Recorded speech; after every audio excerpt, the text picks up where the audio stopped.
जिसने रामायण पढ़ी ही नहीं वह रामायण के बारे में न बोले। केंद्रीय मंत्री साध्वी निरंजन ज्योति, अगर हिम्मत है तो स्वामी प्रसाद मौर्य कुरान के बारे में बोल करके दिखाएं। केंद्रीय मंत्री साध्वी निरंजन ज्योति, आपको बता दें कि आगामी 30 जनवरी को शिक्षक एमएलसी चुनाव के लिए मतदान होना है, जिसके लिए प्रचार अभियान जोरों पर चल रहा है। इसी क्रम में केंद्रीय मंत्री साध्वी निरंजन ज्योति आज बांदा पहुंची, जहां उन्होंने भारतीय जनता पार्टी के प्रत्याशी बाबूलाल तिवारी के समर्थन में एक सभा की। वहीं पत्रकारों के सवाल का जवाब देते हुए उन्होंने कहा कि स्वामी प्रसाद मौर्य ने कभी रामायण पढ़ी ही नहीं है, ऐसे में उन्हें रामचरितमानस पर टिप्पणी करने का कोई अधिकार नहीं है। अगर स्वामी प्रसाद मौर्य के अंदर हिम्मत है तो कुरान पर टिप्पणी करके दिखाएं, तुरंत उनके खिलाफ फतवा जारी हो जाएगा। साथ ही साध्वी निरंजन ज्योति ने समाजवादी पार्टी के अध्यक्ष अखिलेश यादव से कहा कि यदि वह भगवान राम को मानते हैं तो तुरंत स्वामी प्रसाद मौर्य को अपनी पार्टी से निकाल दें। चुनाव चल रहा, 18 साल से लगातार लड़ रहे थे, उनके आप अपील करने आई हैं, क्या कहना चाहते हैं? अरे यार, ऐसा है कि सही मायने में भारतीय जनता पार्टी ने कभी शिक्षक एमएलसी चुनाव नहीं लड़ाया। जो चुनाव लड़े हैं वो ग्रुप वाले। अरे यार, भारतीय जनता पार्टी का मानना है कि शिक्षा के क्षेत्र में ग्रुप नहीं होना चाहिए। यदि शिक्षक ग्रुप में बढ़ गए तो फिर अध्यापक विद्यार्थियों का क्या होगा। किसी न किसी रूप में शिक्षकों को भी एक करना चाहिए और एकजुट होकर के चुनाव में आना चाहिए।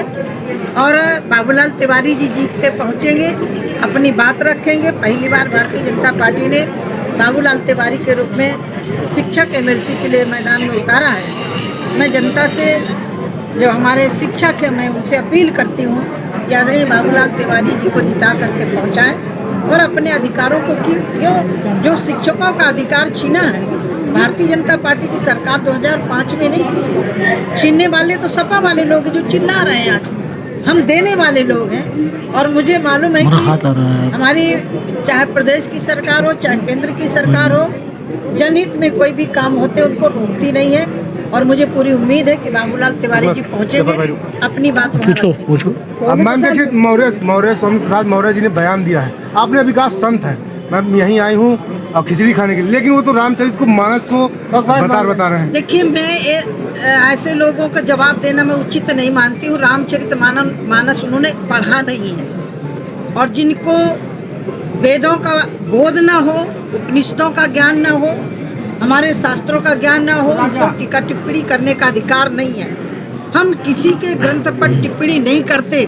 शायद यही टिप्पणी कुरान पर कर दिए होते तो आज पूरे विश्व में फतवा जारी हो जाता।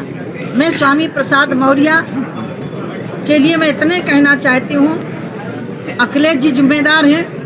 यदि वो मर्यादा पुरुषोत्तम भगवान राम को मानते हैं, रामचरितमानस को मानते हैं, भारत की जनता की भावनाओं को जो हाथ किया गया है, यदि वो सहमत हैं तो स्वामी प्रसाद मौर्य को अपनी पार्टी से हटाएं और माफी मांगे। उनके समर्थन में विजय प्रजापति जो विधायक थे, बीजेपी से विधायक थे, वो दोनों गुरु पहले तो बीजेपी से विधायक थे ना, दोनों बीजेपी छोड़ने के बाद आज सपा में हमला बोल रहे हैं, आए थे और चले गए। गुरु जैसा वैसे चेला, एक स्वामी प्रसाद मौर्य के वो चेला थे।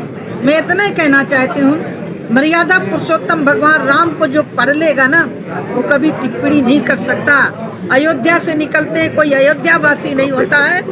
लंका में विजय प्राप्त करते हैं तो सबसे पहले निषाद को गले लगाते हैं, सबरी को गले लगाते हैं, भीलों को गले लगाते हैं, संतों को साथ में लेकर के। और यहाँ तक कि लंका पर विजय प्राप्त करने के लिए जरूरत पड़ती है तो लंका के रावण के भाई को भी अपना मित्र बना करके लंका पर विजय प्राप्त करते हैं। राम पर कोई टिप्पणी करता है तो मुझे लग रहा है कि ऐसे हिंदू समाज को ऐसे लोगों को माफ नहीं करना चाहिए। रामचरितमानस ऐसा पवित्र ग्रंथ है जिसमें रत्न है, लेकिन जिनको रत्नों का ज्ञान नहीं है, पढ़ा नहीं है, तो दर्शन दृश्यते अनेन इति दर्शनम, जो दर्शनों को पढ़ता है वही उसके रहस्य को जान सकता है, दूसरा नहीं समझ सकता। पल्स हॉस्पिटल, गरीबों के इलाज का एकमात्र स्थान। आपकी सेहत हमारी है जिम्मेदारी, जहां आपको मिलेंगी हर सुविधा।